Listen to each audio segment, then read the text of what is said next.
Hello everybody and welcome to this week's bonus podcast where we have got round 2 of Corrieliminator. I'm Michael, I'm here, and to the side of me we have got... Gemma's here. If you're watching this on YouTube, you can see me. Gemma is hiding from the camera, as always. Woman of mystery. But thank you everybody for joining us for Corrieliminator round 2. It seems like people enjoyed the first round of it. It was great fun for us to do. Nice and easy to prepare. But Gemma, do you want to give a little bit of an explanation of anyone that's new what Corrieliminator is? Corrieliminator is where we take 300 of the top characters of all time, and then we divide them into groups of 30. And then in that 30, they're randomly selected into groups of 30. That's very important. And then in that 30, we will select our top 3, and then those 3 go forward to the finale, where we will have 30 top 3 characters, and then from there, we will decide who's the best Coronation Street character of all time. Lots of ranking. Everybody likes a ranking, don't they? We certainly did. And last time, in round 1, we Corrieliminated everyone apart from Gail and Abby and Blanche. So everyone else who was randomly put into that top 30, cut. So we're going to pick another 30 today and then see if who's going to be saved and who will be Corrieliminated from there as well. And we also did have a listener vote. So thank you to everyone who participated in this. We've got the results right here. Look, we got pretty close to ours, isn't it? This is quite interesting. Blanche got the most votes. So in the listener poll, she is going to be saved along with Gail and then also Vera Duckworth. But look how close it is between Vera and Abby. Yeah. Yeah, do you want to add any extra commentary other than yep? They don't get Abby. I'm sorry, listeners. They do. But you decided. People like Abby, but yeah, Vera's going through. She was like one of the closest ones for us, wasn't she? I'm kind of glad that it's not too dissimilar from our top 3, but I'm pretty sure our top 10 is a bit different because I can see just Reg there with hardly any points. Reg would certainly be in our top 10. But Amy got 21% of people voting for her. So she's is that right? I don't know what those percentages stand for. But anyway, Amy did well. And I think it's fair enough that she's in there. Yeah, well, don't forget these are going to be weird percentages, aren't they? Very weird percentages. Because Tyrone's everybody got a few voted votes. for 3 people, didn't they? Yes, they did. So these, Blanche and Gail and Vera are all going to go into the listener final 30. So at the end of the year, or maybe it's going to be early next year, we'll put those all together and then you'll be able to choose your top 3 there and we'll find out who the ultimate winners are. Yeah, exciting stuff. But today we got to select a new top 30, a new 30, haven't we, too, for our pool. Yes, very exciting. We're going to be picking our next 30 now and voting for them. So let's get everything up that we need for this. I'm fiddling around with my Mac at the moment. I think right, you should be able to see what we're using on here now. So we've got our list of characters and we have got our random number generator. So Gemma's ready with a pen and paper. Yep. Write them all down for us and then we're going to stop recording once we've decided this and then come back a little bit later and do the rest, but you won't even notice. So we are picking numbers between 1 and 270. That's how many characters we've got left. We're going to generate 30 numbers. Let's see who's got this month. So first up we have got Ida Barlow. So that is Ken's mum. I can't see her being in the top 30, but we enjoyed Ida from what we've seen of her. Yeah, one of the first characters, or the first major character to be killed off on Coronation Street. And up after Ida, we have got David Barlow. So mother and son battling it out this month. That's quite exciting. We've also got Concepta Riley. Crikey, we've got some old school picks this time, haven't ones, we? Yeah. Yeah, Concepta, who was barmaid at the Rovers. These are going to be chronological, aren't they? I've made it chronological now. Yeah, I don't know whether we did this and this that. It's going to make it easier for me.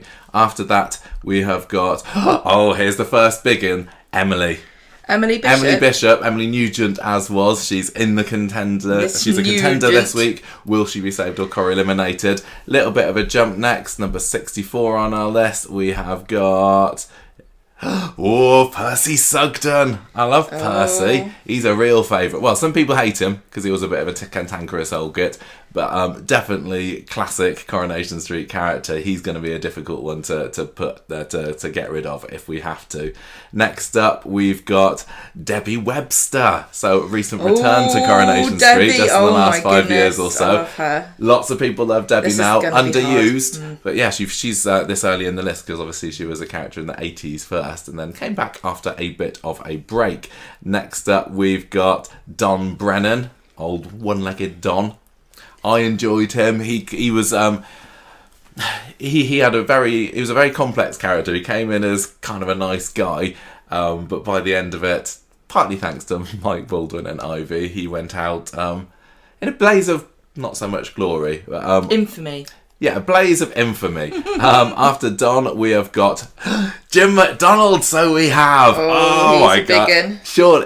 Oh my god, we've got some huge Jim names McDonald, already. Emily Bishop, Percy Sugden. I mean, Debbie that Webster. could be our top 3 already, and we're barely into this. This is going to be a tricky one. Okay, after Jim McDonald, we have got Steve McDonald. Oh no! And Steph Barnes. Oh, quite. No, I thought that they were going to be maybe other McDonald's, but then I realised I've got all of those. So Steve McDonald, Steph Barnes. I don't think Steph Barnes is going to be making it here, but no. But Steve, what a... So we got mother and son with Ida and David, and then father and son with Jim and Steve. Okay, who we got next? Number 85 on my list is Vicky Arden. So we got Steve and first wife Vicky battling it out. Think I know who the winner would be there, but I feel that she's going to be fairly low down on the list. But she's not too bad. What, the 98, 99 and 100, are they all going to be? We'll get there. Let's see. We got 93 on our list is Tanya Pooley, mega bitch from the Rovers. Not going to be in the top 3. I think she's... You haven't seen a whole lot of Tanya either, have you? So probably she's not going to be ranking too highly here, unfortunately. But she was I've got a newfound appreciation for Tanya after seeing her on the classic Corrie repeats in the last few years. 98, 99, 100. So this is Maxine, Daniel... And who? Daniel Osborne, yeah, he's been in the show for yonks, has he? And Billy Williams, so Betty's second husband, not going to be in the top 3 or probably even the top 10 there, is he? But Maxine, brilliant character. Daniel, still in the show today and popular among some. Next up, we have got 113 on the list. It's our Toya. Toya Battersby has made the list for this month's Corrielimination. What's going to happen there? Oh god, she has got some real stiff competition. I can't wait to see where we end up with her. And then 119, Linda Sykes. So we've got 2 mega bitches with Linda and Tanya going head to head. Not our Toya, of course not. No, she's lovely. Just a murderer. And Doreen Heavey, so Maxine's mum, keeping it in the family this month. She was brilliant. Obviously a very minor character. She is going to be Corrieliminated for sure, but really fun character while she was there. After that, skipping down a little bit, 153 in the list, we have got Harry Flagg. Recently bowed out of Classic Coronation Street on ITV3. I don't think anyone's got a bad word to say about Harry, but equally he's not a fan favourite. Well, he's not a memorable... He's not iconic. Not an iconic character, but still absolutely classic. And then 154. It's Kieran McCarthy. Sticking over the other side of the Irish Channel. So it's going to be Kieran versus Jim McDonald. I really enjoy Kieran McCarthy. He's a good character. Next up, Tony Stewart. Okay, so we've got Jason's dad here, fairly early on because he was originally played by Alan Igban before being recast on his second appearance. 170, we've got... Who is it going to... It's Warren Baldwin. Footballer extraordinaire. He also, I'm watching him on Classic on ITV3 at the moment. I'm enjoying him a lot more than I thought I would. But I think once he goes, like Warren Blandman. Forget it. He's all right. He's quite fun. Then we have got Molly Compton. Oh, met her end at the tram crash there. Great final scene. Dead. But I think not remembered as highly because of just a little affair that she had with Kevin. Kind of ruined the character a little bit, didn't it? We've got next 191 in the list. It's Bring on the Sandwiches. It's Auntie Pam. Love her. Not iconic. Well, maybe she is. She has to in the podcast. Iconic with us. I think there's a lot of people that have got a place in their heart for Auntie Pam. Maybe not enough to put her in the top 3 against that competition. Gary Windass, played by Mikey North, of course. Oh my goodness. Hard man.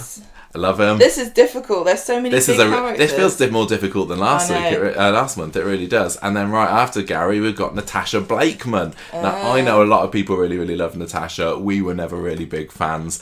So I think she's going to end up fairly low down. So apologies in advance for that one. But someone's got to be at the bottom end, haven't they? We've got 4 left. And first up, it is It's Tink's PC Tinker is there on our list. We have also got Gemma. It's Pat Phelan. I can't believe this. Pat Phelan and Jim McDonald in a fight together, and Don Brennan, crikey, it's all the baddies this month. This is going to be really, really tough. I know, this is going to be a really, really tricky one. She's a femme fatale now. Yep, and 2 left. Our penultimate for this week. He has not, nor has he ever been a marine biologist. It's Jude Appleton. And then finally, who knows, rounding off the list at 266, new entry, it's Dee Dee Bailey. This is difficult. This is going to be a really tricky list. Well, as we're recording this now, we're not going to be doing the sorting straight away. We're going to come back in a few days and do the sorting. So give us the opportunity to just think about it. Yeah, mull it over a little bit, and we'll come back in a few days. But as I say, for you, it's going to be right now. So that's our list. Let's get Corrieliminating. Right, okay, let's do this. I'm excited. If you're watching the YouTube version of this, we've got a snazzy new background and everything. And I've moved. I'm over here now and I can see all these lovely characters ahead of me. I've realised already I'm forgetting that we're also doing this for audio, and we didn't describe something. The main thing is the audio for this, and there were some bits on the last section that we didn't really talk about enough, and we just assumed that people could see it. But never mind, this is our first one of these.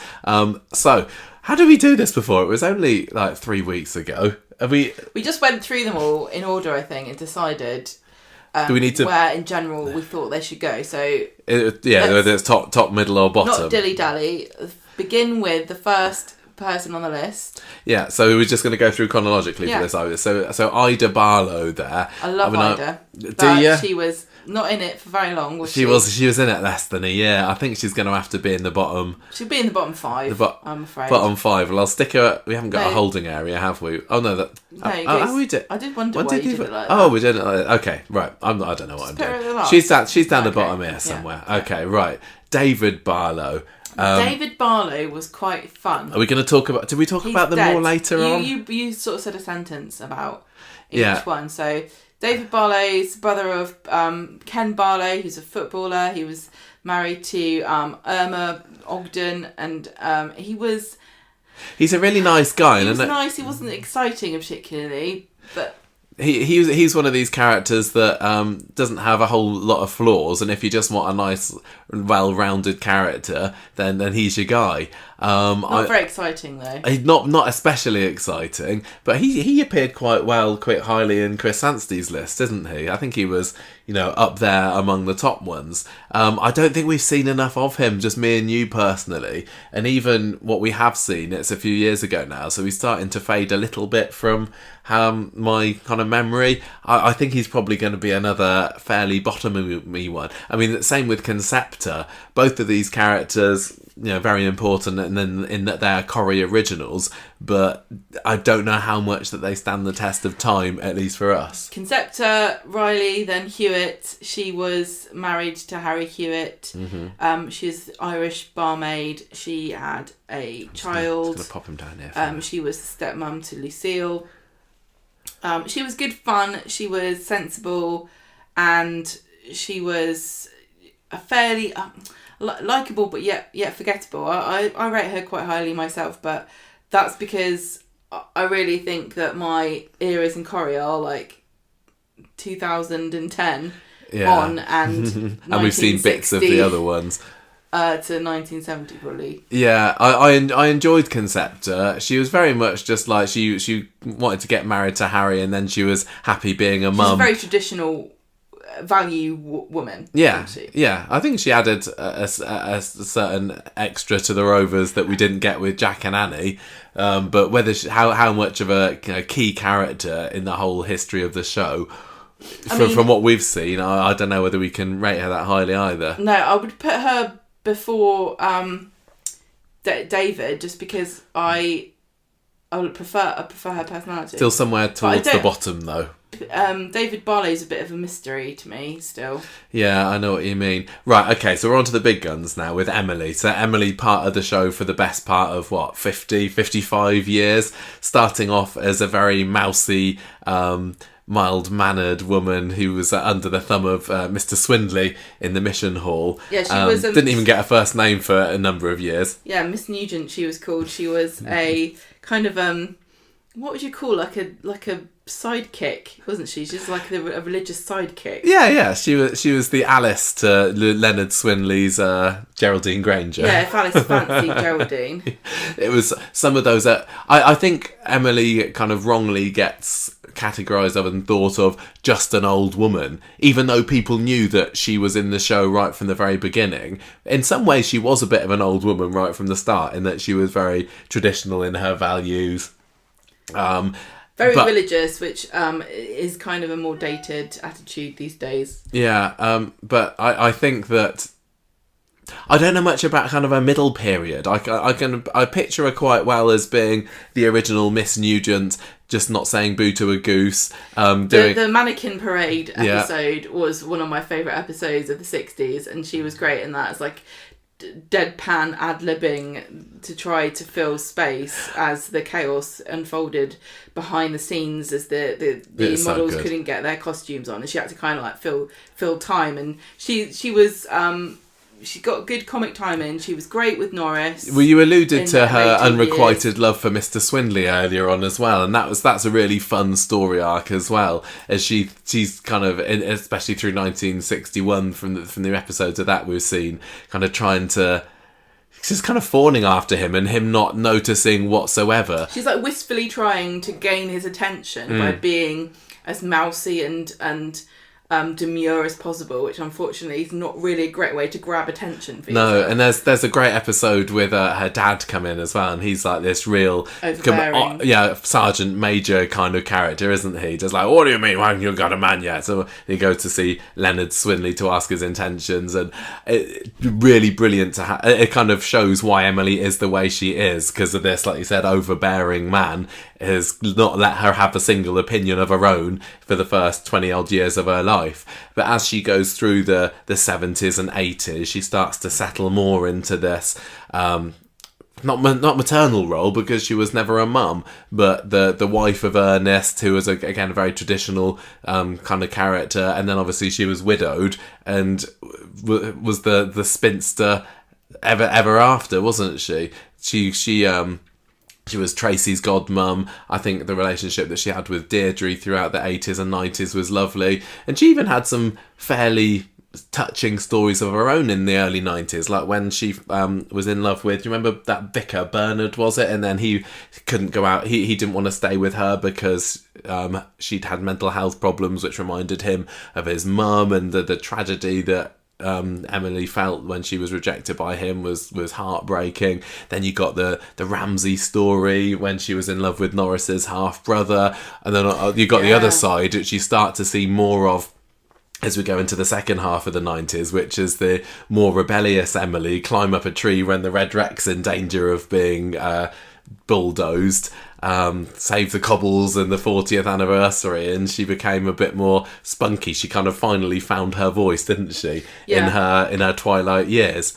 We assume that Emily is still going. She had got a bit of a rushed exit about 10 years or so ago now, and we always wondered whether she'd be back. Looks like it's not going to happen now. But I think that as a character who spans so many years of the show, although I don't think she's going to avoid Corrielimination, possibly, she's got to be in the top 10, yeah, don't you think? Going to say top 10. Absolutely, she's in there. She's a utter Corrie classic icon. Maybe a bit of an always the bridesmaid, never the bride character in terms of stories. I like the way that she's got a fairly consistent and cohesive life story in Coronation Street. Quite a lot of the older characters do in a way. Nobody sat down at the beginning of Coronation Street to write, not even what are you thinking? The guy who... Don't give us dead air. Tony Warren. Not even... Don't make fun of I'm me. I'm laughing with you. Not even Tony Warren went and gave entire life biographies for every single character. No. But it's kind of a testament to the way that he envisioned these characters, that her story has made sense. Yeah. You could have guessed where her life was going. And I don't think that that's a cliche so much as something that has some truth to it. Because she was a very religious and a kind of oppressed young woman in her youth. She wanted a traditional family. She never was able to have children, and so she became Auntie Emily, a kind of auntie figure to many characters. And then as she grew older, she kind of gained a bit more confidence. She stood up for herself. She put Norris in his place from time to time. Yeah, and Percy as well, our next pick. It's quite funny that those two are right next to each other in terms of how they were picked, because Percy was obviously Emily's lodger for many a year. Percy's in my blank spot. Yeah, he is. He's totally as somebody who was at his he was in his heyday from mid 80s to 97. I think he left. He was one of the early victims of Brian Park when he came in as producer. But he's still a character that I think, even if you don't know a whole lot about him or have seen a whole lot about him, you certainly know him by reputation, don't you? Stop looking at me. Why? Because it's bad for the video. She's over here. She's over here. Well, I don't know. I don't be talking to you and looking at our lovely viewers on YouTube. So he was a very kind of fussy, again, a bit like Emily's dad in a way, sort of overbearing, always thinks he was in the right, very pompous sort of character who, despite the fact that he was kind of beloved of viewers, was a bit of a pain in the arse, and you couldn't believe that Emily was able to put up with him as a lodger for so long. He really was a proto-Norris in many ways. He wasn't a gossip in the same way that Norris was, I don't think. But as somebody who was the thorn in Emily's side for many a years, certainly a very memorable character for that. What is kind of what impressions do you have of Percy from what little you've seen or heard of him? A grumpy old man who went to D-Day. Oh gosh, yeah, the D-Day stuff when he and Maud and Maureen went across to the Normandy landing or the Normandy graveyards, and he was always kind of very blustery about his time in the military. Although, of course, rather than fighting on the front line, he was just there making gravy under gunfire. That's still hard. Oh God, I'm not saying it is, but I think he liked to kind of make out that he single-handedly won the Second World War for Britain, and that was make him the kind of the butt of jokes of quite a few characters. But he was a lot of fun, but not a great character. And because Bill Waddington, not a great character, sorry, not a beloved person to live with is what I mean. And Bill Waddington came from the kind of the music hall. He was very on stage kind of guy, wasn't he, when he was younger? So he knew comedy, and he was able to bring that kind of irritating caricature sort of person to life perfectly as Percy. It's a shame that he ended up having to be forced out in a way by the Battersbys and the new era of Coronation Street that came flooding along to Weatherfield with the arrival of Brian Park. But I really did enjoy him. I don't know whether he's a top 10 character. He's not as high as Emily. He's definitely not as high as Emily. I mean, he was only in the show for 15 years or so, but I think he made his mark. I wouldn't be surprised if he made it into the top 10, but maybe we'll put him more towards the middle for now. I think that he's going to be in the top half at least. Yeah. Debbie Webster next. So Debbie's really hard because I love Debbie so much. If this was just going on sheer personality, she'd be number one. Well, we're partly Corrieliminating according to our own personal taste and also significance of the show. We're just throwing a whole load of things together. Significance of the show, minimal at best, I'm afraid, because they're not using her to her full potential. She is a firehouse and she's in there. But what big stories has she had? She was part of the Ray Crosby stuff. Mm-hmm. She kind of played Monopoly with the street a little bit for a while, but alongside didn't really Ray Crosby. Fruition. And at the moment, her main role seems to be popping up in Chariot Square Hotel and asking if they've ordered you drinks. Yeah, that's kind of what she's there for, isn't she? She's got very eccentric fashion tastes. So the giant earrings like holy hand grenades dangling from her earlobes, the various animal print blazers that she wears. She's certainly smart, and she makes an impression for such a wee woman. But you're right, she doesn't add a whole lot, but just for pure campness, similar to Glenda, I suppose, I really love her. And I don't think anyone was expecting her to come back in the show. How long has she even been back in now?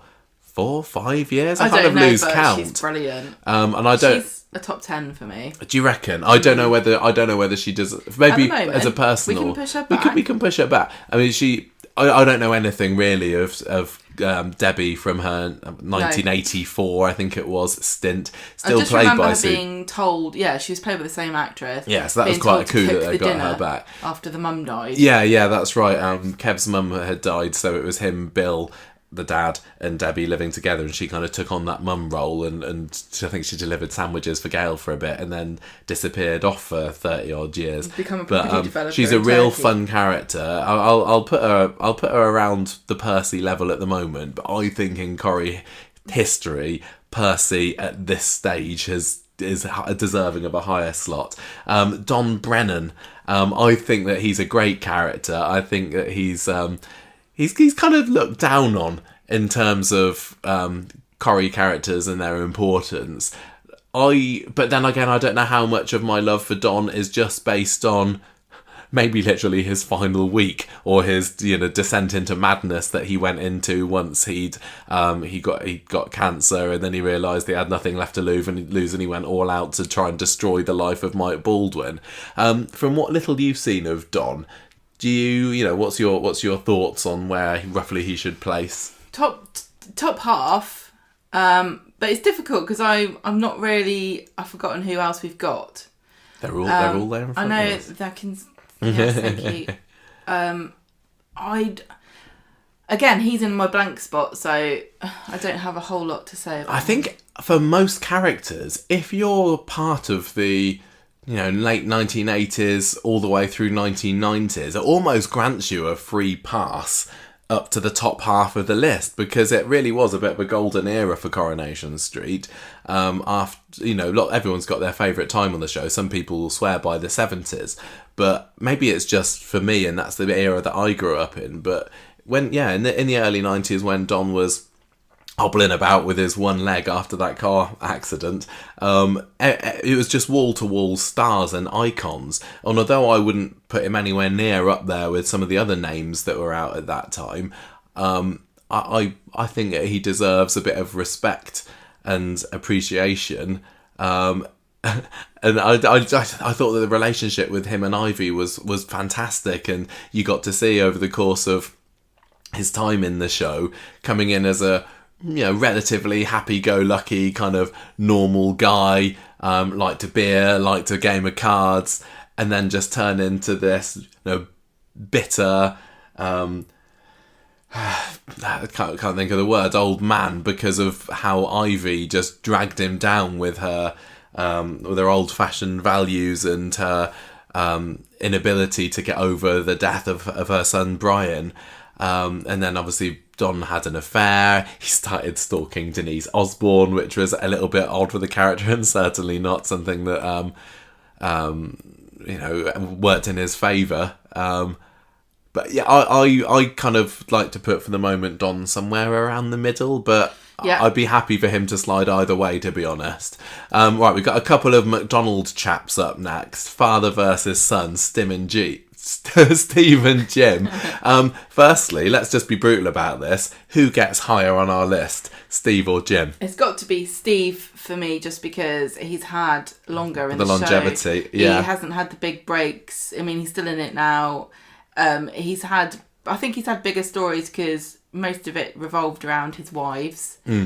I don't know that he's that popular now, because I think he's kind of a silly... It's been so funny seeing his popularity take a tumble over the time since we started the podcast. I remember, when we first started Conversation Street, and I'd be looking...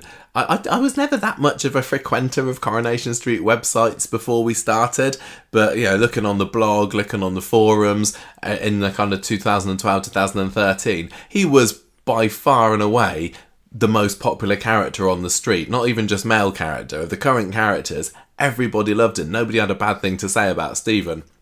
Yeah, there'd be laughs about his guns, and he'd have the Gun of the Week posts on the Coronation Street blog, but there was so much love for him, and it just seems to have taken a nosedive in the past decade, hasn't it? Partly, due to him being emasculated by Michelle. and Liz. Him and Michelle together were terrible, in my opinion. It really did a number on him. Didn't like Michelle. She made a joke out of him. And this, so did Karen, so did Becky, but it didn't.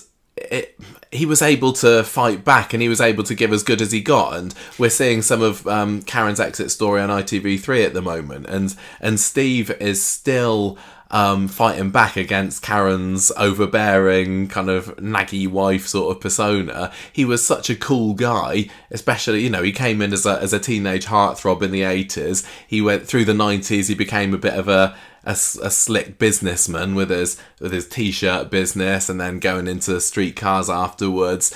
You'd never know that from him now, would you?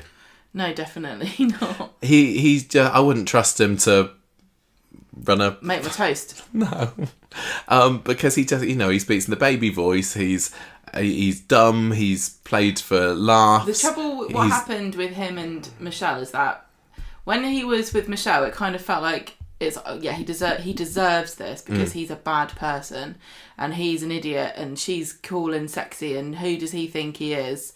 And he's never really recovered from that, really. No, I don't get it.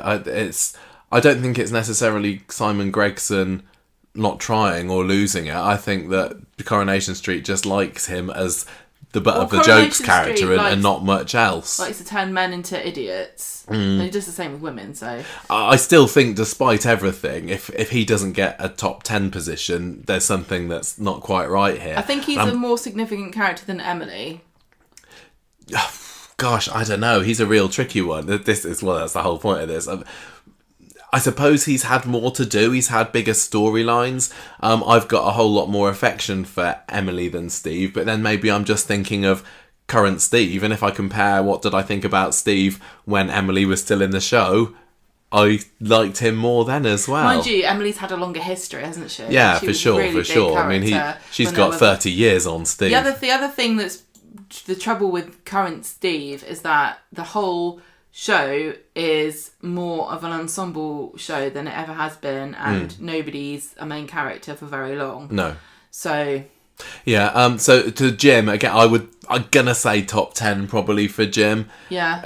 He's ahead of Debbie and Percy for sure. Yeah, as you know, very unlikable at times, you know, dragging Liz out of a car and left her beat up on the side of the road, not his finest hour, shouting at anyone and everyone who had a different opinion than him.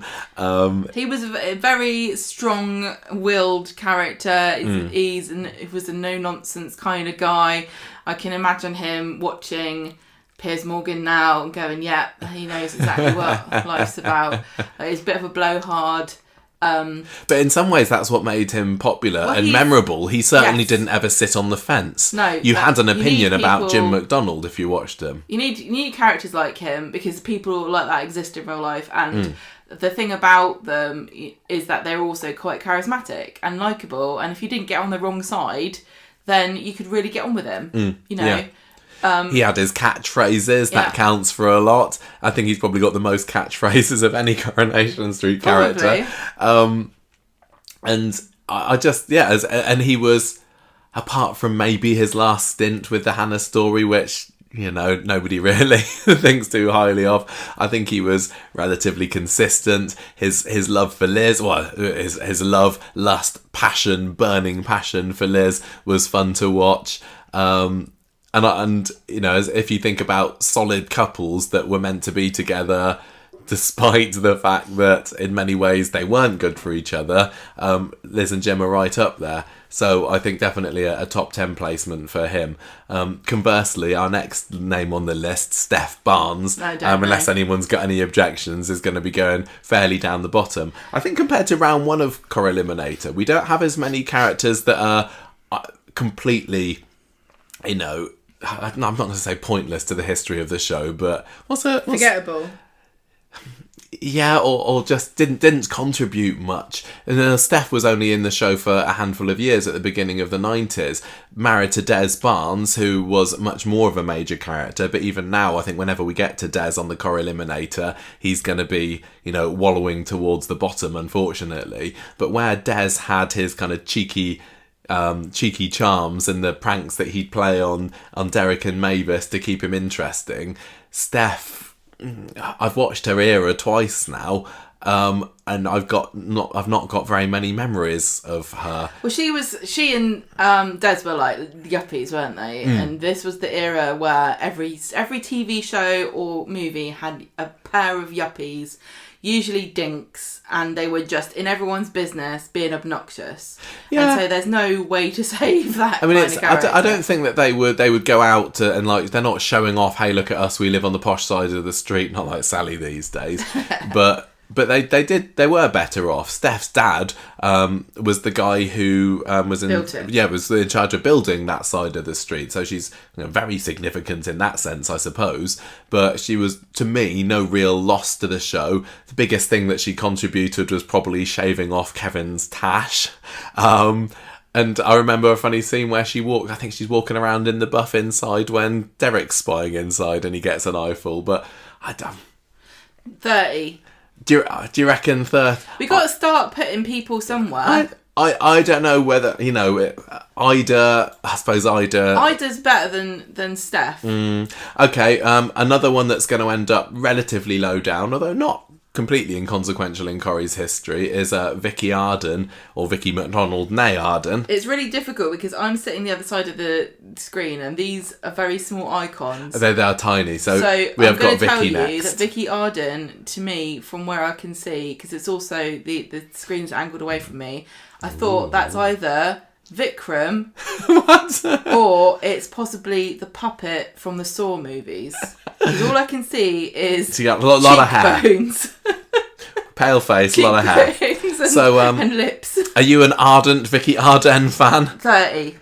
I thought you just said Steph was 30. She's definitely, to me... She's got a horse called Horatio. No, it's Saracen, thank you. She was the token posho. She's one of the poshest characters that Coronation Street's ever had. That'd be a good patron top 5 We've done top 5 poshos. Richest. I think it's probably... we did top 5 poshos about a year ago. Was she on there? She was, yeah, of course. Sorry. As Steve's first wife, she was completely unsuitable for him. I quite liked their little teenage romance, and she was breaking away from what was expected of her as the daughter of a fairly well-to-do family. So she was the granddaughter of Alec Gilroy, wasn't she? And that part of the family was estranged from Alec. So when her parents died in a car crash, she came crashing into Bet and Alec's life, and she was horrified by, having to live on the street like Coronation Street. But she saw a bit of rough in Steve, quite liked it, and their romance was quite fun. She got involved in their radio weather field that they did, the pirate radio. But I think she was a well-observed posho. Yeah. In that she wasn't like one of these kind of caricature, completely unsympathetic. No. But she definitely came from a different world, and she failed to understand some of the things that were going on because of her background of privilege. Yeah, she. I'm struggling to remember too many Vicky highlights. I enjoyed the story about her and Steve getting married and Alec trying to put a stop to the wedding. There was also a story where Steve was getting involved in dodgy business with stolen liquor, and I think she kind of. What did she? She kind of stood at. She put her name forward as no, it's all down to me to try and stop Steve from going to prison. But. Honestly, she wasn't a huge loss to the show when she left, and as much as she was there in part of my formative years watching Coronation Street, she is not much more than a blip on the Coronation Street history. So her and Steph can go in the bottom. She's going to be towards the bottom for absolute sure. Tanya Pooley, another 90s character who. If you're a Curry fan from that era, or a modern fan who's just been utterly obsessed and watching all the episodes now, you're not necessarily going to know who Tanya is. And even me, I think she may have been in when I started watching it, but she certainly didn't leave any kind of an impression with me. And it wasn't until watching the repeats on ITV3 recently that I really got a sense of what kind of a bitch she was. What bitch? I kind of enjoyed her story, but not really. She had some secrets. She had a secret lover. I think I'm remembering this right. She was going out with Des when he was also trying to court Raquel, wasn't she? And she was, I can't remember whether she even knew, but so some of what made her so unlikable was how she was always trying to wind Raquel up. She was the one that sent her off on the merry dance to the supposed modelling photo shoot with Armani, and then it was actually a market stall. There was a great scene when Raquel finds Des and Tanya in bed, and then a big fight ensues. But the fact that you're not really able to chip in with anything here means that in our personal top 30, and probably it's fair to say the general one, if we talk about significance in this show, as fun as a blip she was, she's going to be another one that's probably going to end up in the bottom 10, would you say? Yeah, easy. Okay. Why don't you put some of them up a bit? No, I'll put Tanya there we go. Right, into more of an era where you're starting to know the characters, some of the characters. Maxine, Gemma. Maxine, so beautiful. Yeah. Anything else? Don't leave me to do all the talking just because I'm the one that's on the camera. Well, she died in a tragic way, but I think that's the most exciting thing about her. It's not an unfair assessment. Isn't it funny that she is married to a guy with a funny voice who's not very attractive? Yeah, I mean, Ashley was certainly didn't believe his own luck when he ended up going with Maxine. But that's the same with any man on Coronation Street, I'm afraid. They're not quite as good looking as the women in general. It wasn't just that Ashley was bad looking. It was more that he was just a fairly meek... he wasn't a kind of a player. He certainly wasn't a manly man in any ways. But she wasn't really much... to talk about. Well, she liked her partying. She liked she was lots of fun. She certainly drew the attention of any man who happened to walk past her. Yeah, she's just very attractive. I think she skated by on her looks, which is what a lot of people do. She had a good heart in there. She's a nice person. She's not as nice as Claire. It was a real shame when they had her have that affair or one night stand with Dr. Matt while Ashley was getting his vasectomy, because then that led to the Who's the Daddy story, and then Joshua was born, and the big reveal with, oh, it's not Ashley's baby, it's actually Max. It's actually Matt's. She did make a great victim for Richard Hillman. If you want to look at major characters that first big serial killer killed off, what a way to she's probably the best victim of all time in Coronation Street. Yeah, you should have stayed at the party, Maxine, is up Great there line. in Coronation Street, not just like Coronation Street serial killer history, but Coronation Street history in general. Also in television history, I think that's a really good British TV history. That is an iconic line. Yeah. But, when you have a character and the most exciting thing they did was die. I think we're probably... she's in my black hole of Calcutta. But to compare to the others that we've... I think she's more of a middly character, don't you? Yeah. I think that she's an important... As a part of that era, an important character on the show. Probably higher than Don. Yeah. But maybe that's just the beautiful lady against aging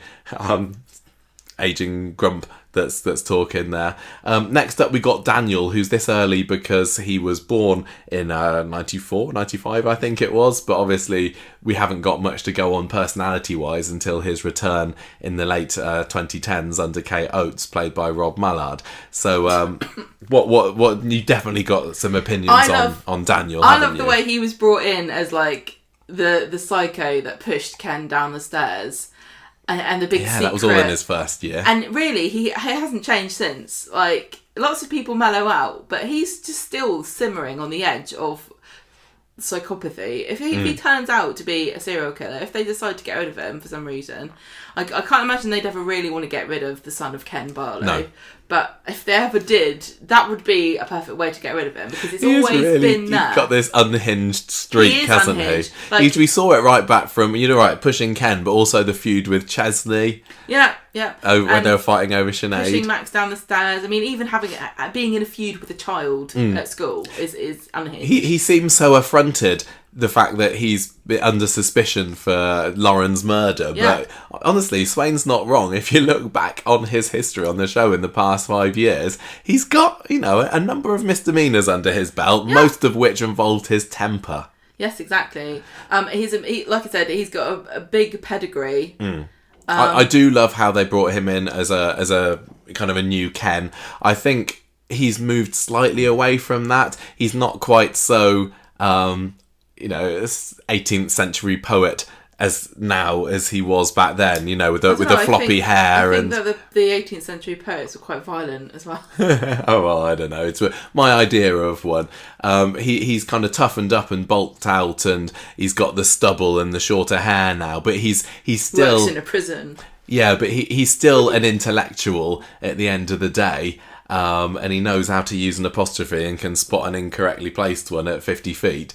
But I think he's lost that edge a little bit, which is a shame, because I liked that was one of the things that made him a little bit different. But you're right, we still do have the anger side to him. I just think that he's, it's just a bit of an odd choice in women. He likes the younger blondes. He's like his dad more than he realises. Ken was similar, wasn't he? You're right. Such a lack of self-awareness about how much like all the other men he is. He's like, I'm not like the other guys. I'm a nice guy. No, you're not. You're a psychopath who is after your underage women. Yeah, for sure. Where are you thinking for Daniel? I'm kind of going middle-y for him, middle-y. Top 10. Do you reckon? Yeah. Oh, okay. Well, I mean, that's good. I mean, I don't want to let recency bias affect us here, because we do only have 5 odd years to go by. But I'll put him loitering around Debbie Webster for the time being. The thing is about Corrie, recency bias, is that there are way more episodes now. And so even if you've not been in it, if you only been in it for 5 years or 10 years or whatever, you still had probably hundreds of episodes. More episodes, that is very, very true. Even if the focus isn't necessarily as strong as it used to be. Yeah. Okay, let's just put Billy Williams, who's our next pick, right down the bottom. He came into the show as an old flame of Betty's from I think it was from VE Day. He's they 30. met. We can only have one at 30. They reconnected after all this time apart from each other. They had a bit of a whirlwind romance. They got married. He went off screen for a bit. He died off screen. He was just kind of a nice old guy, which was made a pleasant story for Betty for a couple of years, but I can't say much more about him than that. I mean, I'd put him under Vicky Arden for sure. He's...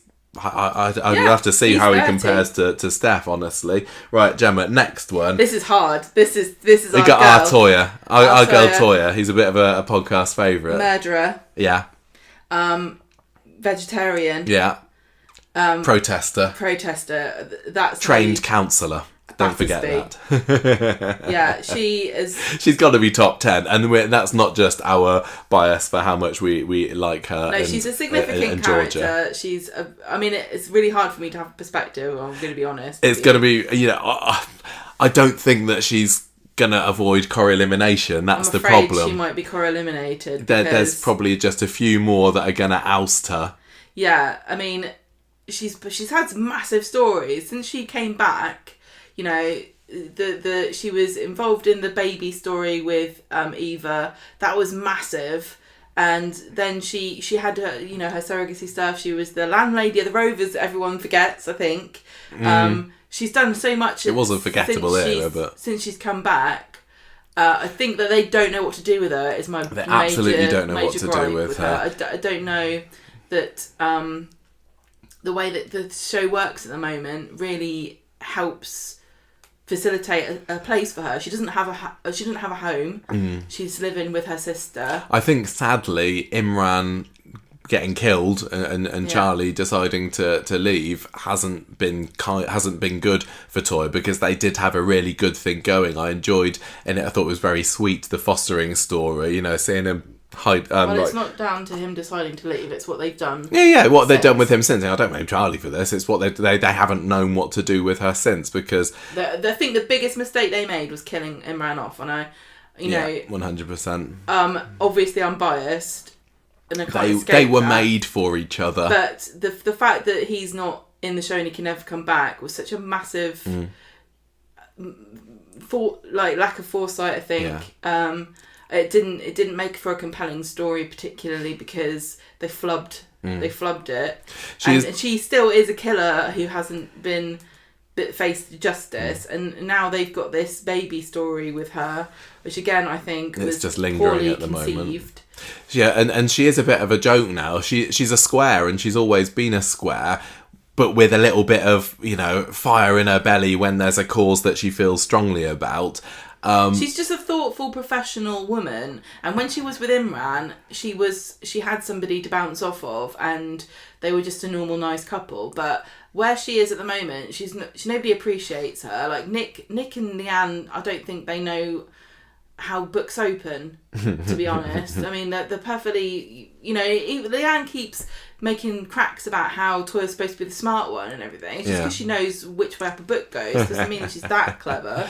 She was a lot of fun, was Toya, in the 90s when she came in. The both of those Battersby sisters were created to cause a splash and upset the apple cart, and they absolutely did. Having her in the stories with Spider, where she'd be protesting and dumping antifreeze on the Norwegian prawns at Furman's freezers, protesting in Alf Roberts' garden over the council digging up the red wreck. All of that was a lot of fun, and she kind of settled into a bit of a, you know, just living in the flat with Fizz and Maria, and then kind of left without a whole lot of fanfare in 2003. But since she's been back, I think this is probably her quietest period. They have at times given us some great stuff to do, but I still think we're waiting for that one big story that Georgia Taylor is absolutely capable of carrying. Georgia Taylor is an exceptional actress, which is what makes it so frustrating to see them squandering Toya and the potential there. But I'm so glad they brought her back. Bistro. Yeah. It just feels like she's got some potential in spades, and I just love her. I think, but you know, I'm putting her in the top 10. The stories are not there for her at the moment. No. Linda Sykes is up next. So one of Mike's many wives came in as a bit of a chavvy factory girl and set upon seducing him before getting into his bed. She was just a bit of a money grabber, really. She did have a head. She's what people think Jenny was doing. Yeah. She wasn't all bad. But and she was a great friend to the factory lot. She had her head switched on. She was the one that put an end to the strike when Toya and Betty and whoever else it was, Gina, was striking over the new uniforms that Dougie Ferguson was trying to introduce. So she had a bit of a business head on her for sure. But you know, I think in the annals of Corrie history, she's more of a forgettable character. Obviously the big story was the affair that she had with Mike's son Mark, and that was just a bit salacious and seedy and grubby. And if you look back on a character and those are the kind of adjectives that you're using to describe the stories that they were involved in, it's not necessarily going to look good for the character. She's like a Maxine level, maybe below Maxine. I don't know whether she's going to end up in the middle, to be honest. If anywhere, it's going to be lower middle. You're making a mess now. I know I'm making a mess on the script. It will all become okay when we sort them. Doreen Heavey, played by Prunella G, absolutely wonderful actress, fantastic character, but definitely a minor character, wasn't she? I remember when we were watching the DVDs and you were like, who's this? And then this was an instant fall in love with the character for you. I don't know how many episodes she's got under her belt, but I'd be surprised if it was more than 50. But as a kind of an aging, not bimbo, or maybe it was a kind of a bimbo character. She definitely cared an awful lot about her looks, and a bit like Maxine had a husband that you can't believe, well, what on earth are they doing together? They're completely mismatched with kind of the gruff, grumpy Derek, very down-to-earth guy with a bit of a beauty queen on his arm. She's like a parallel universe Audrey. Yeah, I mean, she had scenes with Audrey, of course, because of the Maxine connection in the salon. I'm struggling to remember or picture any I remember this Doreen moment here. apart from after Maxine died, and she was absolutely wonderful. She's at the bottom just because she didn't have enough to do. She's towards the bottom, but I've got a lot stronger positive feelings towards her than I do of, say, Vicky, who was arguably a more important character and in the show longer, and obviously Steph Barnes and Billy Williams, who I don't care one way or the other about. This is just a character I'd love to have seen her developed more. Yeah. But once Maxine was gone, we barely saw her again. Fired into the sun. Harry Flagg is going to be next. Again, it could be a lower end of the list. I think he's a character that lots of people enjoyed, but nobody's going to say he's coming anywhere near a lot of the rest that we've got here in terms of significance. Just a nice guy. He was a nice guy. He was the Rovers cleaner. He was a very good cleaner, and he impressed. I think it was Fred in the Rovers by just how meticulous he was. He understood the importance of a job well done, and he was very level-headed. There was a bit of something going on with Eileen for a little bit. He never had a story. He was kind of that era where some characters did come in and they were just side characters, like some of the Factory Girls were at the time, like your Bobby Lewis's. He was involved when Preston King died of his heart attack, and and Preston thought that Harry was like Mike's right-hand man in the factory when he was just the cleaner. So he certainly had his head screwed on. But he kind of disappeared off. There was a bit of a story with his, I think, dead daughter. I can't remember now, even though I just watched it. But for sure, we've actually got quite a number that are bundled towards the bottom of the list, haven't we? So some of these may well escape into the teens, Kieran McCarthy, I would say, is more of a middle-ish sort of character. Yes. I mean, he's so charming and ladies' man, isn't he? And so great at singing. And yes, he had that Irish charm for sure. He just always seemed like he was laughing at a joke that you didn't know. I remember when he was cast in Coronation Street, and I couldn't believe it because my sister was so into Boyzone when she was younger, and I used to kind of make fun of her a bit about that. And then to have a Boyzone singer come into Corrie for a fairly decent stint. Was he in Corrie for like 10 years or so? Maybe for a long time. Longer than you think. Incredibly competent as an actor. He absolutely was. You wouldn't go, oh, he's this washed up pop star. No, not at all. He was in a similar way to how Les Dennis really surprised us by, he's just a game show host. Oh no, actually he's bloody brilliant. Yes. I can't see him as anybody but Kieran McCarthy because I don't know. Didn't know Boyzone. I don't know what their songs are, so it didn't have any baggage for me to try to overcome. So just him being like the cheeky chappy, like ladies' man.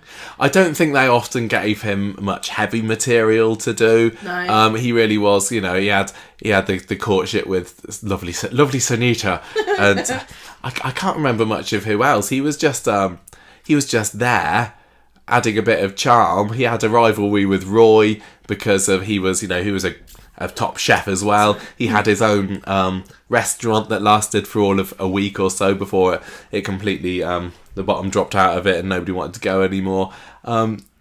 Not hugely memorable in terms of stories, but I think that charm has won us over, and he's probably going to end up somewhere around the middle. Yeah, I would say. Tony Stewart.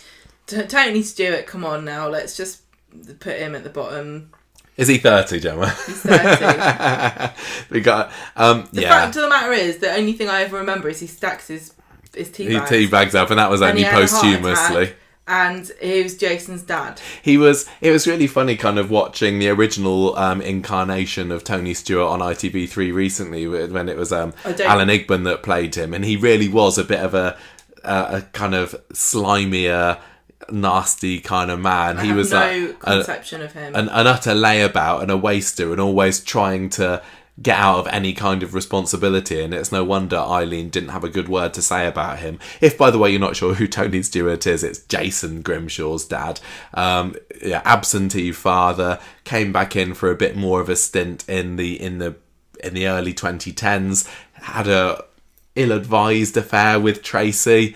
I don't think there's ever a good time to have an affair with Tracy. He was confident. He was a very accomplished actor. I can't remember what the name of the guy was who played him second time. Terence Maynard, was it, maybe? But when they decided to write him out, there wasn't a tear shed here. I'm not going to say he's missed. Rude. Sorry, Tony. You were important-ish for a time, but you have not stood the test of time. And another one who's going to end up low-ish next, Warren Baldwin. No, 30. I'm the one with the mouse, Gemma. I know. You're making a mess with it. I'm making a total mess with the mouse on the screen. Out of all of the Baldwins that were introduced in the early 2000s, yeah, he's kind of the James Bailey. James Bailey, yeah. And he was also a professional footballer, yeah. So kind of I think there's definitely a similarity there. Just dull. Up until he didn't last long in the show because I think he went off to Spain to live after a while. No, all of the other characters had some kind of storyline of their own during the brief 2-3 year period was it that the Baldwin clan were in Weatherfield. He was in it a lot less. He didn't have much of a story. He courted Candice for a little bit. I did kind of like how much he fancied himself, and Candice, she was like as superficial as you come, and she just fell at his feet when she realised all the shopping trips that she might be able to go on dating a footballer. He wasn't really boring, or at least now I'm watching him now he's not. He's quite kind of switched on, really. I'm enjoying the banter. There's so much kind of Cockney banter going on across the dinner table in the Baldwin's house, but I'm not going to say that he deserves to be anywhere other than the bottom 10. Which is now, as I say, bulging at the seams, the number we've got in there. Bit of a middly character next. Molly Compton, as was when she came in. Molly Strumpet, more like. Well, she started off as such a nice character, didn't she? She's such a nice girl. Well, her first appearance was when she came in, and I remember her being a bit mean to Fizz because it turned out that Fizz had bullied her when she was at school. But once that was all ironed out, she was a really kind of kind, caring, motherly, safe kind of a woman who was perfect for lovable teddy bear Tyrone. And then Kevin came along. Betrayed him.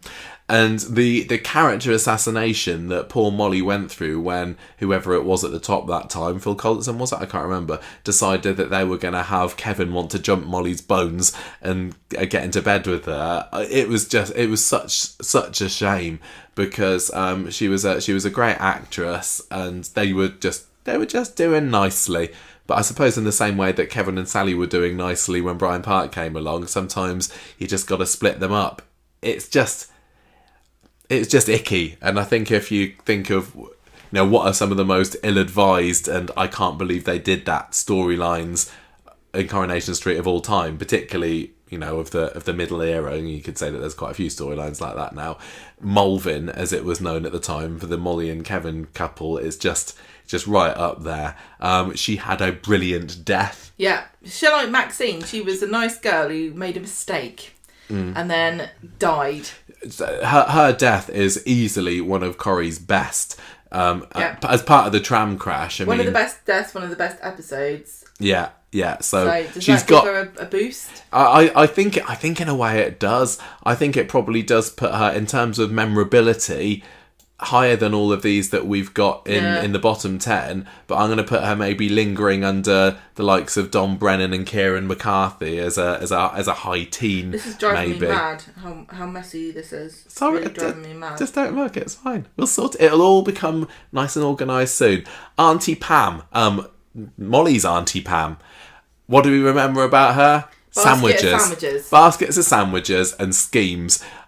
She's kind of a bit like Bernie in that she was an underdeveloped solidly Bernie, working class grafter who was loyal to her family and had she had this kind of pleasant charisma about her. Wasn't afraid to do a bit of underhand dealings to get what she wanted for herself and her family as well. I really liked her. I really liked Auntie Pam. I loved how even after Molly died, she still remained part of the show for a little bit on Bill Webster's arm.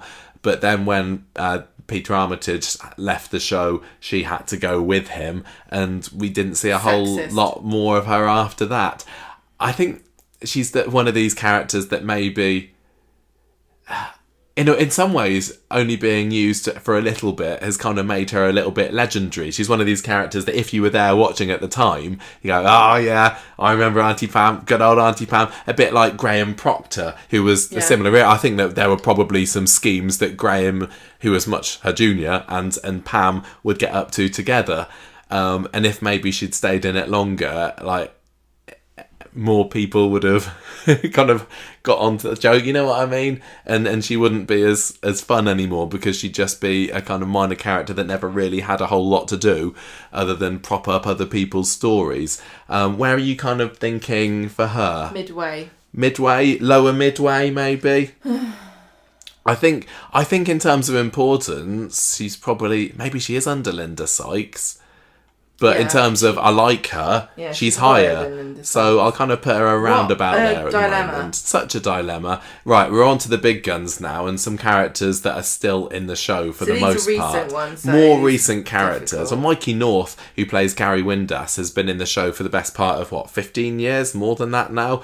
If you haven't seen him, what he was like when he first came into the show, you really must Google some early photos of him. When we saw Mikey North recently on the Isle of Wight in that stage show, they brought out they showed some pictures of him. 2009's Gary with his kind of slicked down hair and his grotty, ratty beard, tracksuit. He's definitely smartened up in the intervening years, hasn't he? Now he's turned into a bit of a businessman. Still a murderer at heart. Yeah, well, Ian McLeod tried to turn him into a bit more of a bad boy, but he kind of came in a bad boy, an actual proper bad boy, because the Windasses really were the lowest of the low kind of family. They were from the estates, weren't they? And when they moved into Coronation Street, it brought the tone down somewhat, much like when the Battersbys moved in. Yeah, they were trying to do that again. But Gary's kind of moved on from there. Anna, his mum, mellowed out as well. I'm gonna say that Gary's not the most exciting of characters. No, I've got more of a solid. Yeah, he's totally solid. I do have more of a soft spot for him. Now we've seen I know it's very superficial. Now we've seen some scenes filmed with him and Samia. And Mikey North himself is the nicest guy. Nice guy. So yeah. Get points for that. But in terms of kind of excitingness as a character, he certainly had some big stories. As you know, the villain, massive as stories. The lone ginger. I loved him in his villain era. I think that was peak Gary. I don't know why he became a reformed family man. I want him to revert back to being feral again. He went through a period of was he that he would always be beaten up? Yes. But now he's turned into more of a beater-upper. And him and Maria, butter wouldn't melt in their mouths, but they're both psychopaths. You know, she was a stalker. Yeah. He's a murderer, and now they're pretending to be a respectable couple. Yeah, but I think both of them have kind of forgotten their dodgy past. Yeah, I mean, he's a top 10 for sure. Do you think? I would put him more in the lower teens, but maybe he is. I guess he's higher than Debbie, isn't he? Debbie. Yeah, let's have him. Locking horns with Daniel at the moment. So it looks like you can't see our screen if you're listening to the podcast, but at the moment Debbie has a devil and an angel on either side of her, and one's Percy and one's Gary. Okay, Natasha Blakeman. I'm just a bit nervous about talking about her because I know how popular she is with a big amount of the Corrie fan base, but she's never grown on me. No. Well, I don't get it. I think people are just trying to be... I don't know, contrary. With some... No, I don't think they are. I think with some characters... She had a great exit, and that was it. She had a great exit the first time round. She got killed the second time, and the first time she went, I hate everybody. See you later. With some characters that I don't like, I can totally get why they are so popular with certain people, but I genuinely don't get it with Natasha. Her first stint, I remember, she was brought in as very much a side character. She was in the salon with Audrey, Maria maybe at the same time, and months went by where she did nothing apart from cut people's hair. Then she had a relationship with Nick, which turned a bit toxic.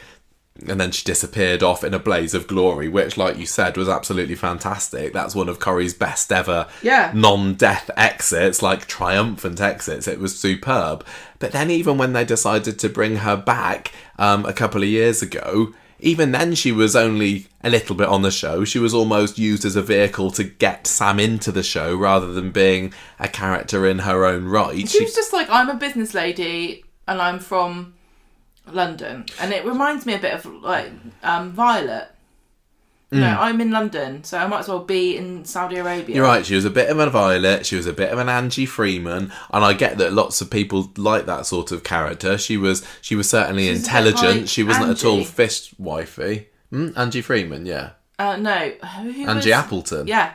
Yeah, maybe. Like, I can do business. I've got my own business. I don't need to... This is the Got problem. my string of salons. Once you get an independent woman with her own source of income, she doesn't need all the crap from the street. She doesn't need all this rubbish from neighbours and boyfriends and hangers-on. She just goes to London and makes a fortune. I mean, for me, I would say in terms of how much do we personally like her, No. low down, in terms of has she made any significance to the show, No. fairly low down. She had one so great this isn't gonna make us popular, but sorry, she's gonna be I'd love to definitely see what the... lingering down the bottom of the list. I just think there here. are a few people who are very, very vocal that like her. That's what I think. I don't know, maybe. I want to see what the listener vote is on this one. Craig Tinker No. next. Oh, he's just gone downhill a little bit. I think I liked him when he first came in, when he was a big chubby mute teenager with his pet rat. He was a bit of a chav, wasn't he? Because he was just like a slob. Yeah. With a rat and a horrible mum.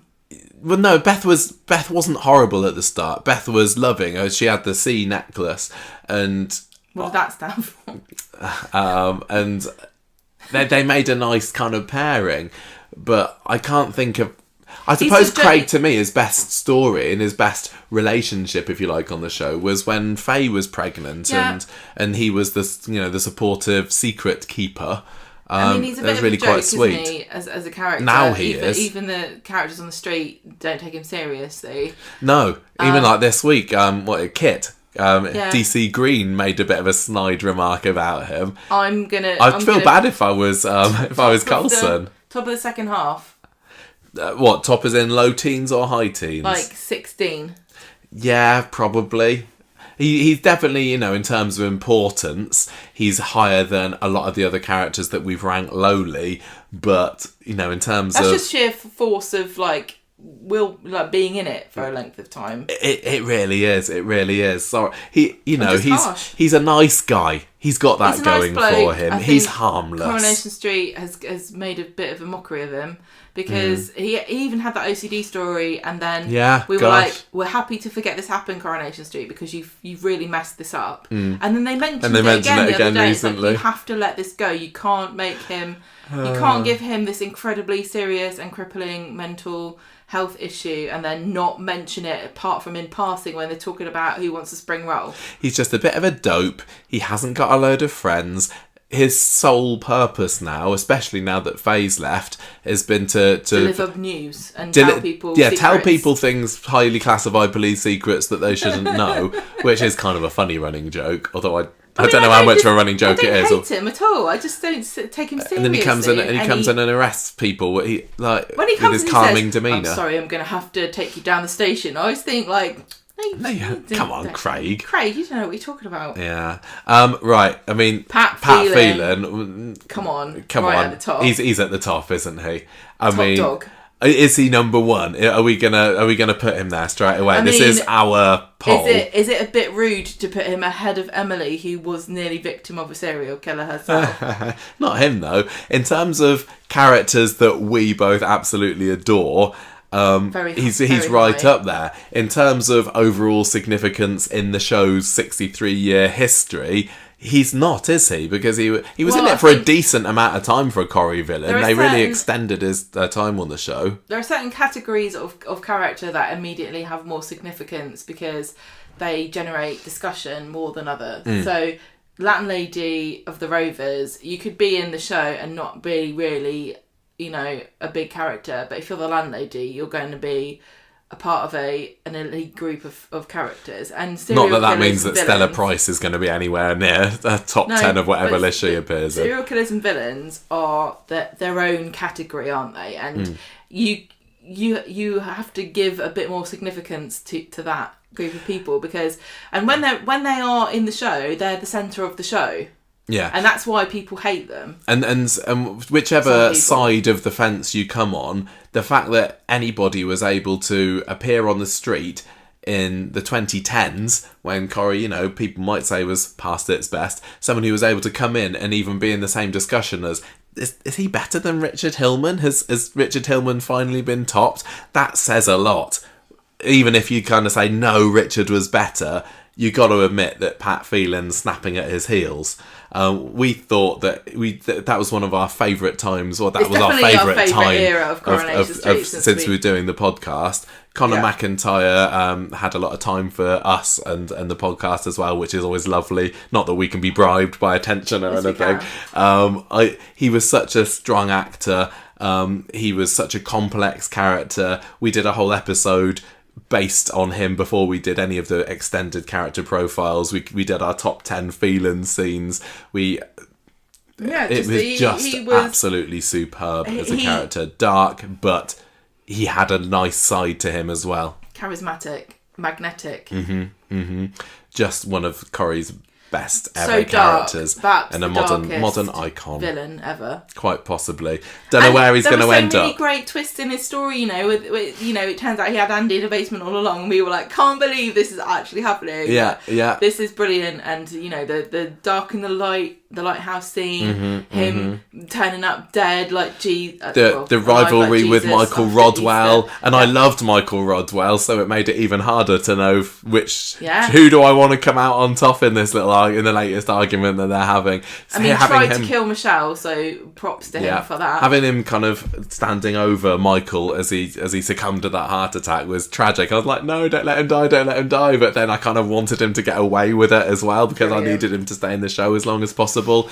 The flat scene, getting angry in the van, everything with Vinny and his mum Flora. Was it Flora? I think it was Flora. The scene on top of the flats with Eileen when we were like, is he going to push her off the edge? So many brilliant Pat Phelan scenes. Yeah. And the bit where he's screaming behind the wheel of his car. Yeah. Just great. Oh my gosh. The way that he hoodwinked everybody for so long. Yeah, because of how charming he was. He charmed the residents of Coronation Street. He charmed the viewers. Tried to steal all their money. Yeah. Good job, man. And Andy and Vinny's death scene, by gum. Dark. And the scene where he was dragging bodies through the rain. Yeah. He was such a great physical he really actor as well. So good. Yeah. I mean, is our top 3 gonna end up just being Phelan. No, Phelan, Uncle Stephen, and Richard Hillman. It could possibly work. I'd still be surprised if Stephen gets into a top 3. It depends who he's up against, doesn't it? Right, we've got 2 left, and then we'll start to rank them. No, there is nobody behind me. I've organised this perfectly. Are you a character? Yeah, you can drag me on too if you want. Jude Appleton. Bit of a joke of a character. But he's iconic, isn't he, in the fandom? He's just like an inside joke now for Corrie fans. I love him, he is a joke of a character. He's not in the middle. He's lower than the middle. Are you kidding? I love him. I think it would be odd to have him anywhere near the high to mid-teens. I'll put him kind of for the moment around kind of Linda, Craig, Auntie Pam territory. It doesn't feel fair to Craig to put him higher than him, because he was only in the show for a little bit. Just his whole ruse about being a marine biologist and compulsive liar was hilarious, but what... I don't know. I just don't think it necessarily stands the test of time. His final scenes in Blackpool as well, where he's parading around claiming to be Dr. Ken Barlow, brilliant, and it brought out a different side of Mary as well. But I love him. Finally, we've got one of your favourites from Ian McLeod's tenure. We've got Dee Dee Bailey, Diana Bailey. Difficult to rank this one. Hotshot lawyer. Difficult to rank her because she is so new. She's only been in the show 2 years? 3 3 years? I can't remember. Really difficult to rank her because she's packed so much into those episodes. they really are using her a lot, been especially compared to Glenda. Been in everyone's stories, doing worthy good things. Yeah. She's a likeable person, and I think she's got the makings of a good, solid Corrie character. I definitely think she's in the top 10. No, she is not in the top 10. She's not. There's too many other icons that I think that should go ahead of her. I can't tell because you've just made a mess everywhere. Well, we'll start to sort it in a minute. I think that, Maxine is more of a classic Coronation Street than Dee Dee is. She is.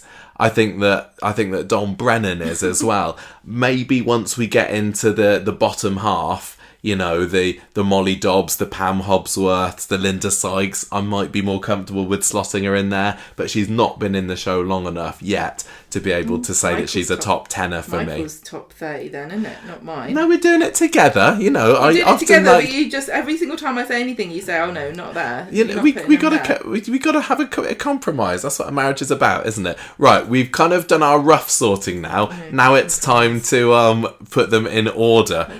Stop it! Stop moaning about. Do what I want. 30 down to 1. Do you want to do the bottom set first? Well, so at the I've got so many candidates 1, for 2, number 3, 30. 4, 5, 6, 7, 8, 9, 10. Well, in this group here, towards the bottom, we've got 12. So some of these are going to make it into the teens. Number 30, I think it's going to have to be... I'm going to say Billy Williams, probably. Yep. Just in terms of overall importance and memorability. And then let's get Warren out of the way here. And Warren Tanya. can go next. I would say Steph next. All right, then fine, say Steph. But I mean, it's your top 30. It's not okay. Look, I'll put Warren. I'm going to put Steph there at number 28. You can have How Warren. Could you put Warren before Steph? What's he done? Maybe that's just recency bias because I'm watching him on ITV3 at the moment. But he did have a bit of a spark to him. But then I guess so did Steph. It's just 30 odd years ago. It's a long time to remember. Who else? I mean, in terms it's really hard for me to see. We've got Ida, we've got Tony, we got Harry Flagg. Tony. I think Tony at 27 there. Yeah. I've got very few opinions on him, which I think is what's going to get you into there. I would probably say that maybe somebody like Ida or Harry might come next. Harry Flagg? Yeah. Yeah, okay. Because he doesn't mean anything to you, and as lovely as a character as he was, even if you like him, you can't deny that he's not made that much of a stamp on Corrie history. Then if I go Ida, she was in the show less than a year. Oh, but she was the mum of Ken Barlow. Even if I think, and we've seen a fair bit of those early episodes, what do I think about Ida? Not a whole lot. She didn't have really a story, did she? She could butter bread like nobody's business. You think Shona can butter a barn? You should have seen Ida. I've just got a bit of a warm, fuzzy fondness for her, just because of being part of that old black and white era. And her death episode was pretty spectacular, but she wasn't even in the episode where she died. Who shall we have next? I mean, I'm thinking, it's going to be Doreen or Natasha, or even Concepta. No, Natasha. You reckon? Yeah, Natasha is, what number's that? 24. Then you put Vicky next. I would say Vicky should be a bit higher. No. Why is this? Because she's boring. I think that she had more going for her than some of the others that we've got here. Right, then who's that? Doreen then. I think Doreen next. I do love Doreen in the same way as I love Harry Flagg. I've got more of a fondness for Harry than I do Ida and Natasha, but I would say probably those two have got a little bit more significance. Who's that? We've got Tanya Pooley. Yeah, put her in. Tanya Pooley's 22. 22 for Tanya, and then we've got one more for this final 10. Vicky. Do you think that Vicky should be lower down than Concepta and David? Yes, David Barlow. David Barlow was a dreamboat. Put Vicky in. Yeah, put Vicky in. See, look, I'm just getting busted back and now we have I think David Barlow, number 20. You're going to put David lower than Concepta? Yeah, because I like Concepta. I would put those either way around. I think they're fairly on even pegging I've seen for me. more of Concepta, and I feel more akin to her. Oh, but David and Irma were a lovely, lovely couple, weren't they? That scene where they get together at the Blue John Mines and he proposes to her on the bus was utterly iconic. And I don't think because of Irma.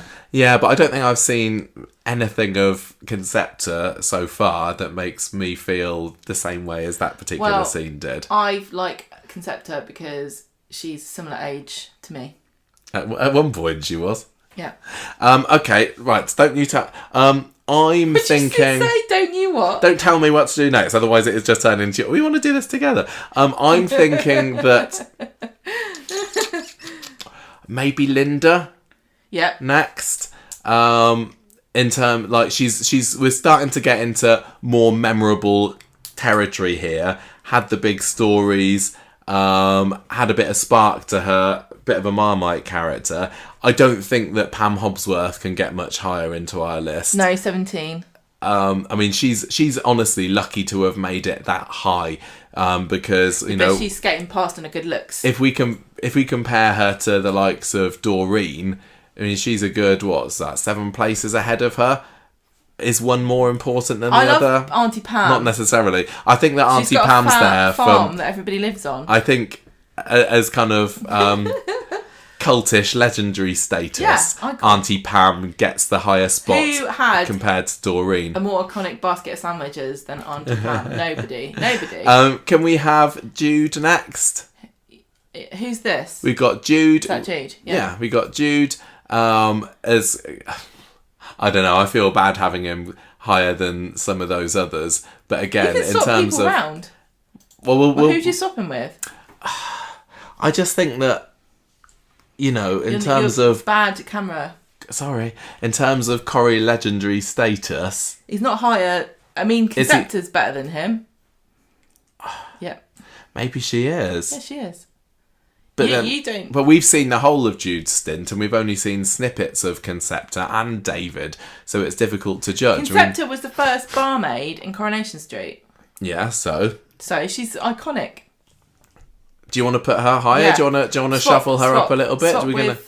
Just put Jude. Are we going to put Jude lower than Linda Sykes? Yes, I like Linda. Okay, well, should we put Concepta just at the highest so far at number 16 then? I really don't think she can go much higher than this. I'm kind of thinking Dee Dee, Molly kind of next. Molly. Do you want to, just because of... They really did a number on her character, didn't they? When they put her together with Kevin. She had the potential to be much higher. They did a number on her, but she was kind of dull. Yes. She was just nice. I'm not going to deny that. So who really cares? Craig. Yep, Craig. Craig and then Dee Dee. Dee Dee's just not been in it long enough. I feel bad putting her higher. She needs more time, and maybe if we were to do this again in 5 years' time, maybe she'd be higher or lower. Being in every story is not enough for you. What more can she do? She just hasn't had the main story of her own yet. But PC Tinker is a bit of a joke. When they gave him that secondment to CID last year, honestly, I couldn't roll my eyes back further. I think that's fair. But Dee Dee, as a new character, 13, I think that's a fairly... Well, she's done bloody well. That's a position to be proud of. Yeah. We're into more of the legends now. I'm going to say that probably Kieran is less legendary than Don Brennan, or would you put them the other way around? I really can't judge it. Are those two? I mean, you know Kieran more than Don. I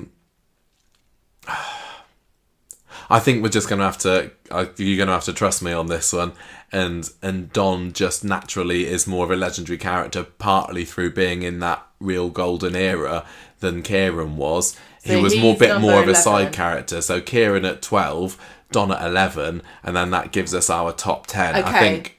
Let's just pause and talk about who's our top 10. Who's in the top 10? Should we just confirm our 30 to 11 at the moment and see if there's any we want to change about? So 30, we've got Billy Williams. I don't think there's much going to be any arguing there. A few little controversial ones, but I'm happy to stick with Warren Baldwin at number 29, Steph Barnes at 28, Tony Stewart at 27, Harry Flagg at 26. I do love him. Ida Barlow at 25, and Natasha at 24. Sorry, Natasha fans. Doreen Heavey, another one I do have a soft spot for, but not necessarily important in the context of the show. Tanya at 22, followed by Vicky Arden to round out the 20s, apart from David, who's at 20.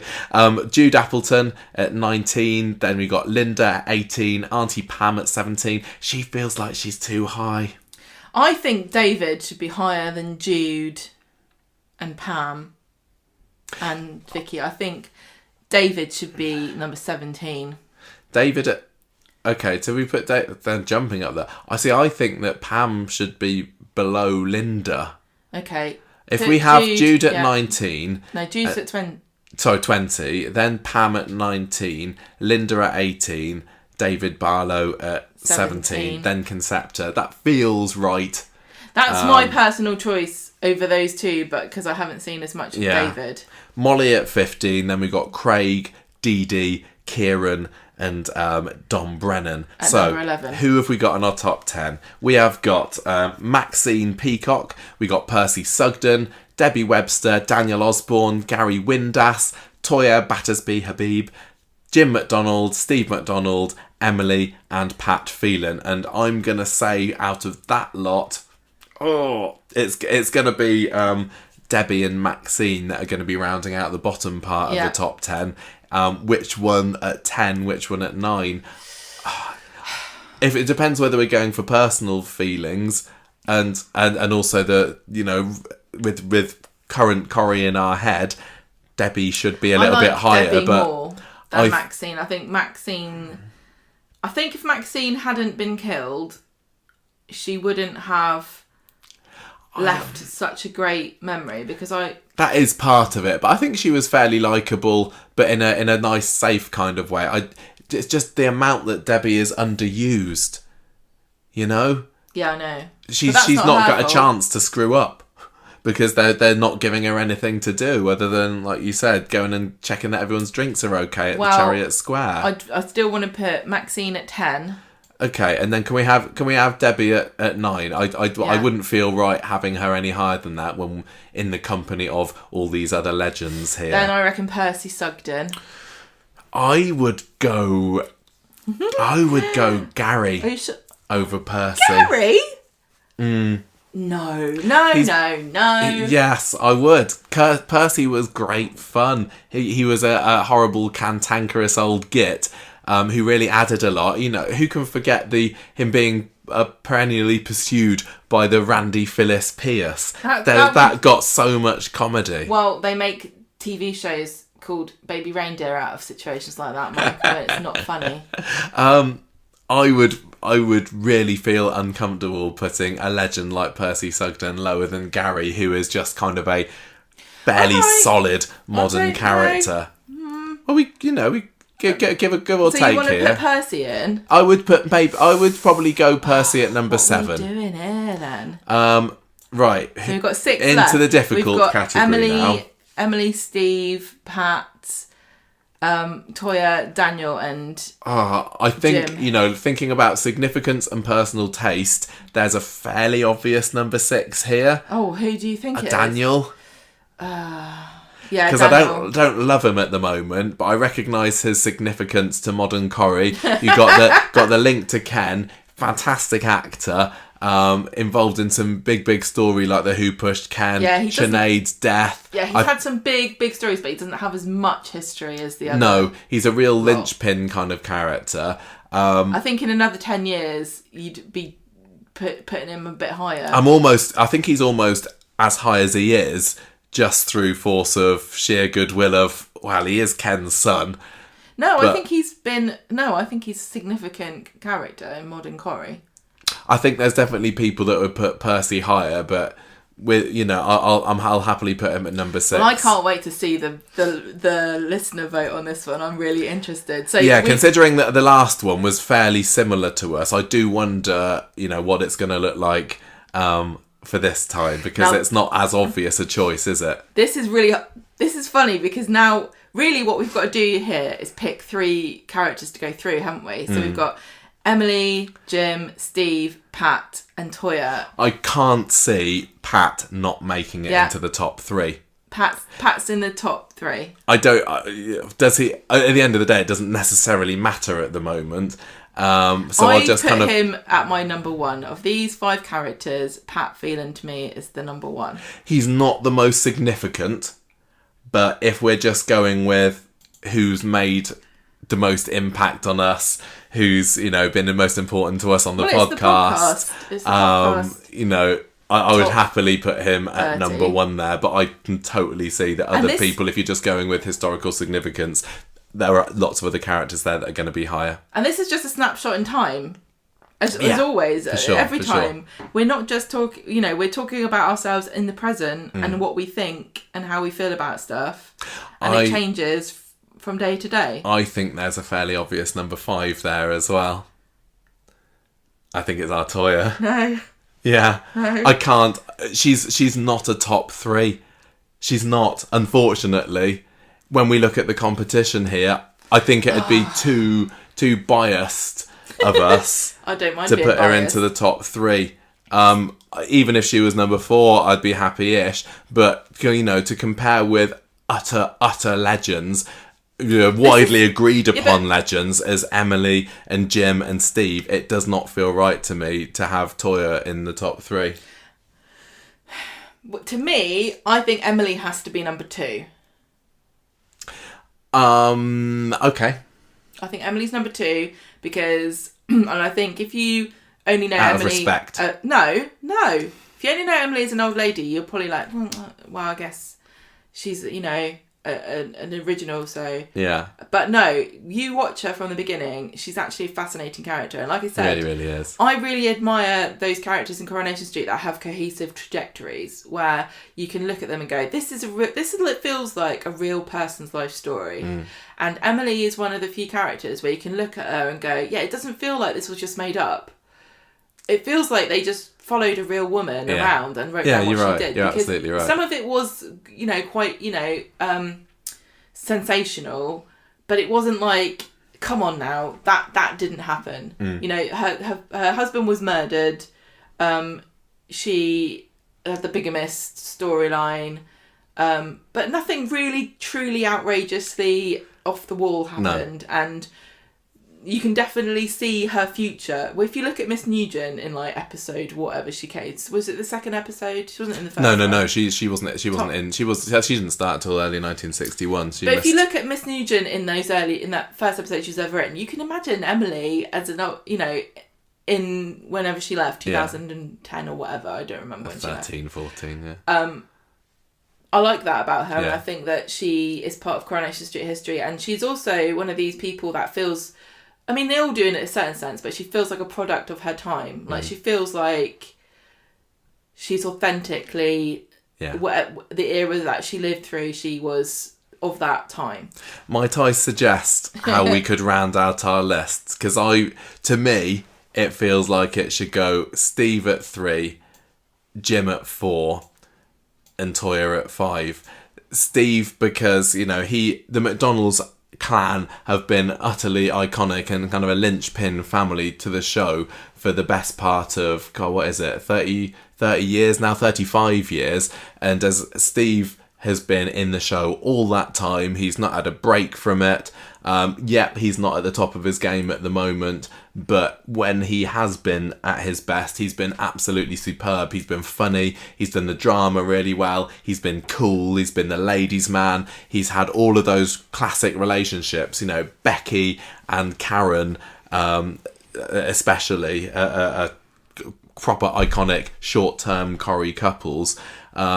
Jim, as fun as a character as he was more of a blip. He was in Coronation Street for 10 years before he went off to jail, and then he was just back and forth every now and then. Out, which I really appreciate. Yeah, I love it when they do that, but I don't think we're going to see him again now. I don't think you can really consider him to be a main character in the same way you can Steve. No, which is why I think that Steve should go higher than Jim. And Toya. Well, you put Jim higher than Toya. I think that Jim has got more charisma. He's got more. Sorry, no, I love Toya. I think that he's got the catchphrases help. I think he's a bigger personality than Toya, who still, is underused at the moment. But even now, she's a kind of a bit of a softly spoken. I can't believe you're overlooking Toya's catchphrases, which are, "I'm sorry you feel that way," and "Would you like a wasabi pea with your beer?" Or "We've got veggie lasagna for tea tonight. Let's get one out of the freezer to defrost." That's very interesting, Sam. Can we go with this? Can we go with this as our final top 30? I'm not completely happy with it, but I don't think you're completely happy with it either. I think, if we're doing it as shared, we've got to have a bit of a give and take and compromise here. I definitely would have... See, it's hard because you can say I would have put so-and-so higher, but it means moving somebody else down. Exactly. You don't necessarily want to move. No joint positions in Corrieliminator. And when 3 go through, 27 get cast into the flames, or whatever happens to them. I don't know. No, what's going to happen to Toya? Maybe it's just down the sinkhole. Oh. It's alright. If Toya's down the sinkhole, she'll just live off the moss and the lichen. The lichen that's down there. She'll be ruling the place. Right, so there we go. There's our top 30. Billy Williams all the way down to Pat Phelan at number 1. If you got the video version, you can see this all out in front of you. If you're listening, I hope you've got a good memory, because I'm not going to go through the list again. To follow what we were saying. Yeah, well, if you didn't, just go and check out the video version. Just trying to plug our YouTube channel a bit. To the end if you don't forget, if you go online now, you'll be able to vote for this yourself. So I'll post a link to the Google Forms once this goes online, and you can take part in the listener vote. Thank you to everybody who voted before, and the listeners voted top 3 will join Gail and Vera and who was the third one? Blanche in the ultimate listener voted Corrieliminator Battle Royale early next year. So, it's exciting, isn't it? It's very exciting. Oh, I love that. Thank you to everybody who gave us all the lovely feedback on the first Corrieliminator. I hope you enjoyed this one just as much. And I don't know whether we're going to fit one into June. We've got a few other things coming up in the next month, but if not, then definitely early July we'll be back with round 3, or part 3, as it seems to be called. I don't know why I've called it parts. I think I need to change it to round. But anyway, that's enough waffling. It's 7:35. We're missing Coronation Street. So yeah, for you guys. Yeah. Thank you everybody for listening or watching, and see you next week, or at the weekend, for our next episode. I'm going to wave for the YouTube people. Bye. Bye. Oh, there's Gemma's hand as well. Bye.